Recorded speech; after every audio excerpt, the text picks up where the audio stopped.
What's up, MFFLs? Harrison Graham, Jeffrey Cooperstein here. A report has come in that the Dallas Mavericks may not be done with moves this offseason. We're going to break that down for you on today's show. Let's just jump on into this, Coop. Marc Stein, who's well connected to the Mavs, had this to say. He said the Mavericks don't want to be done. Maybe they are done with this roster because further moves are not available to them. They would love if the chance to make another trade run at Clint Capela from the Atlanta Hawks materializes to this point. Coop, the Mavs have been interested in Capela for years. Yep. They've been interested a lot in the past few months, dating back to before the NBA draft. What are your thoughts on this possibility still being out there? I think this report comes more from the Mavs side, basically saying they're not thrilled with how their roster is set right now, and they would love to make an upgrade, but the price might be too steep to do so.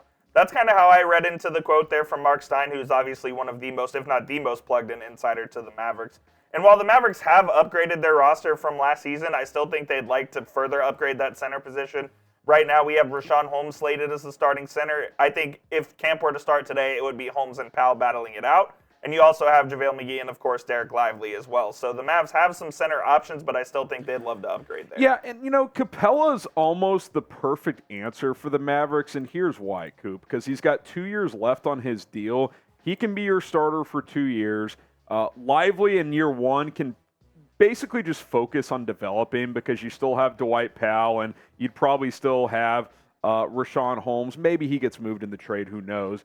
Or Lively's your number 3 center this year, where he plays a little bit, but he mostly develops. Year 2, he's your backup, playing a lot of minutes. Powell kind of reverts to being plays every once in a while. He's more of just a locker room guy, and then Capela's your starter, and then you just let Capela go. Because I think at that point, unless Lively just isn't ready to roll by year 3 to be the full-time starter, you cross that bridge when it comes, but I like that timeline where year 1 he's developing, year 2 he's a high-energy backup, year 3 he takes over as the starter. Capela's got 2 years left on his deal. I think that's appealing for a lot of reasons. Yeah, for sure, and especially with Capela, the money also kind of works out because I think he's around 18 to 20 million this year, and then I think, a couple more million the year after that. It kind of just lines up with the whole timeline of where the Mavericks are as a team. While Richaun Holmes obviously was an upgrade over what they had last year, I think the Mavs have liked Capela, and I think they especially like Capela's fit with Luka and how he operates in the pick and roll, and the kind of guy on defense as well that can hide some of Luka's deficiencies, including Kyrie as well, because, while that backcourt might be the highest scoring backcourt in the NBA, it also might be one of the worst defensive backcourts in the league. So the Mavs need a rim protector back there as well, and Capela's profile just fits what this team needs perfectly at the moment, and I'd love to see the Mavs make another run at him if possible. Yeah, that would certainly be ideal, and here in a few minutes, we're going to explore 5 trade ideas to try and get Capela to Dallas, but you guys weigh in on the show first. Predict it for us. Who will be the opening night starter at center for the Mavs? You go first. Coop, I've got a weird feeling it's going to be Dwight Powell.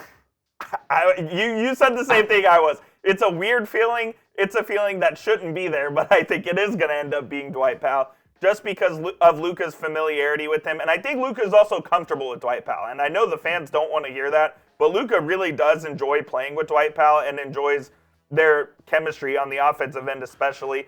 I think Dwight Powell ends up winning the job out of the gate, which I would you clarify that as a disaster for the Mavs? I wouldn't call it a disaster. I would call it a disappointment, though. It's for sure a disappointment, yeah. Because I still think it's been a good offseason for the Mavs. I like that they got 2 players in the draft. I was kind of pushing for them to use that number 10 pick in the draft to get a young piece. You get 2 pieces with Lively and Prosper, but you don't want Dwight Powell starting opening night. Even if, it's not a disaster, just the optics of that are not great. It's just kind of like same old Mavs, here we go again, reluctant to get rid of the guys that... And I will say this, the Mavs are a team that's loyal almost to a fault. They did this with, Dwight Powell. They had J.J. Barea on the roster probably 2 years too long. So they've done this before with players that are good to the organization. And I guess that's a positive as well, but... And look, I have no problem with Powell being on the roster. Sure, just starting is not great. Yeah, it's just he should not be a starting center for a team that you're hoping is a playoff caliber team. So hopefully that's not the case, but we'll have to wait and see. Let us know what you guys think. Be sure to hit that subscribe button. The season's going to be here before you know it, Coop. Tomorrow, August is here. Training camp into September. Exactly. And we got some FIBA World Championship stuff going on soon. Couple weeks. Luka playing for Slovenia. Maxi Kleber notably not playing for Germany after Dennis Schroeder. Shout out Dennis. And I think there are a couple of other Mavs that will be involved as well. So it'll be a fun tournament to keep an eye on. Subscribe. We'll have you covered for all that, and of course, leading up to the season. All right, Coop. All right. Let's get into these trade ideas. Trade idea number 1. Clint Capela to Dallas for Tim Hardaway Jr., JaVale McGee, and 2 second-round picks. This is the most conventional one, I think, that we cooked up. This is the one that's kind of been rumored. Obviously, JaVale McGee will not be on the Mavs roster opening night, but he still is as of right now, so we don't know how that's going to play out. I think just to even up the money there, McGee goes the other way. This is kind of from the Mavericks standpoint, make this offer and see what Atlanta says. Sure. I think they'd probably say no to this deal. But this is my starting point of negotiations if I am Nico Harrison and the Mavericks. If you can make that work, sweet. I'd even throw in a pick swap down the road if that got it done as well. But I would prefer, at least for this framework of a deal, to not include the 2027 first-round pick. Yeah, if you're giving up the first-round pick, I think it's going to have to be kind of a deal that's like this, where you're also getting DeAndre Hunter. Getting a second piece. The Mavs are getting the 2 best players in the deal on this, with landing Capela and Hunter and giving away Hardaway, Josh Green, Richaun Holmes, future first and a second. I don't know if the Hawks say yes to this deal either, but I think this is kind of more of the deal that they would like to make. I do think the Hawks ultimately would like to trade Capela, and we'll get to this guy later in the show, but I think Okongwu is a guy they really like as their center of the future, so I think they're motivated to move Capela somewhere else, whether it be the Mavs or elsewhere. Yeah, so we'll see what happens there. I would love this deal. I'd even throw in that other second the Mavs have as well, if that's what it took to get it done. But we'll have to wait and see. Let's go to the third trade idea, Coop. There's been rumors of the Raptors' interest in, or the Hawks' interest in Pascal Siakam. So we'll put Toronto in this trade as well. Capela to Dallas, Pascal Siakam in 2 seconds via Dallas to the Hawks. So essentially, it's trade idea number 1 from Dallas' standpoint, but there's other moving parts here.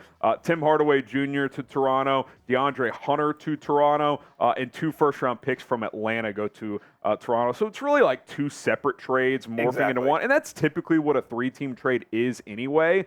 But if the Hawks take on Siakam, they're going to have to move Capela's deal. So the Mavs could swoop in, be that third team, throw a couple of seconds to Atlanta to help recoup some draft capital for them that they're going to have to ship out to the Raptors. Yeah, like you said, if the Hawks end up getting Pascal Siakam, I think there would have to be a third team involved. The Mavericks have long been reported as a player that would love to be that third team in order to take on Capela's contract in that kind of deal. So if Siakam trade rumors begin to heat up, I think Mavs trade rumors around Capela will also begin to surface. Let's go to a player-only deal here. Clint Capela and Bogdan Bogdanovic for Tim Hardaway Jr., Maxi Kleber, and Richaun Holmes. Does this do it? I don't know if this moves the needle for Atlanta, but I do think they like Maxi Kleber a lot, and I'm not sure they want to get rid of Bogdan Bogdanovic, considering that they signed him to a deal either last year or the season before, I can't remember, but I know they like him a lot. I'm not sure this deal gets it done. I think the Mavs would have to give additional draft compensation for this to work. Would you throw the 2 seconds in this deal? I probably would. I probably would give up 2 seconds. I'm also not sure about the Hawks' appetite to really take on Richaun Holmes. Right. While he's a salary matcher in this kind of deal, I'm not sure if they're really interested in taking on. You almost wonder if they'd rather take on McGee just because it's a smaller deal. Yeah, it's a smaller deal, and they could also just waive him if they wanted to. Yeah, so we'll see there. And then one more trade idea that we've got for you. Clint Capela, Sadiq Bey, Onyeka Okongwu to Dallas. Tim Hardaway Jr., Josh Green, Maxi Kleber, a 2027 first and 2 second-round picks. You probably swap Okongwu for a different player if you wanted to. It was just kind of how the money lined up in this one. Obviously, in this scenario, Coop, I think Dallas would look to ship out Richaun Holmes elsewhere, cut JaVale McGee, because you'd be kind of overloaded at that center position. But the money works here. You give up your first, you give up Josh Green. So decent deal back to Atlanta. Not sure if they would do it moving out on Okongwu, though, as well. Yeah, giving up both centers for Atlanta would be very surprising to me. Now, if you took on Okongwu instead of Capela, I think I would love that if I were the Mavs. He's a little bit of an undersized center, but he's obviously much younger. and I like the potential he has as well. So this deal, like a framework with this sort of deal could work. I just don't see the Hawks giving up both of those guys. So let's cycle back through them real quick, and you guys weigh in. Which trade idea is your favorite? Trade idea number 1, Capela for Hardaway, McGee in 2 seconds. If you like that one, type 1. I think this is my favorite one, Coop. Capela and DeAndre Hunter for Hardaway, Green, Holmes, and a first and second. And I think it's probably a pretty decent offer from Dallas. Trade idea number 3, Capela this is the 3-team deal. Yeah, sorry.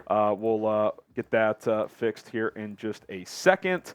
3-team deal where the Mavs get Capela, Hawks get Siakam 2 seconds, Hardaway, Hunter, and 2 firsts go to Toronto. I'd be cool with this one as well. Trade idea number 4, Capela and Bogdanovich for Tim Hardaway Jr., Maxi Kleber, and Richaun Holmes. And then the final trade, Capela, Sadiq Bey, Onyeka Okongwu for Hardaway, Green, Kleber, a first, and 2 second-round picks. Let us know which trade idea is your favorite. Also, if you have any trade ideas around Capela or anybody else, fire away in the comment section below. We're always reading what you guys are up to down there. Coop, any final words? Go get Capela. I'm still in on it. Let's go. We're 8 weeks away from training camp. First game of the season right around October 15th. So we're creeping up a little faster than people might think. Creeping up 2.5 months. Let's go. Be back. Let's get it. I'm Harrison Graham. He's Jeffrey Cooperstein. We'll see you guys tomorrow here on Mavericks Today.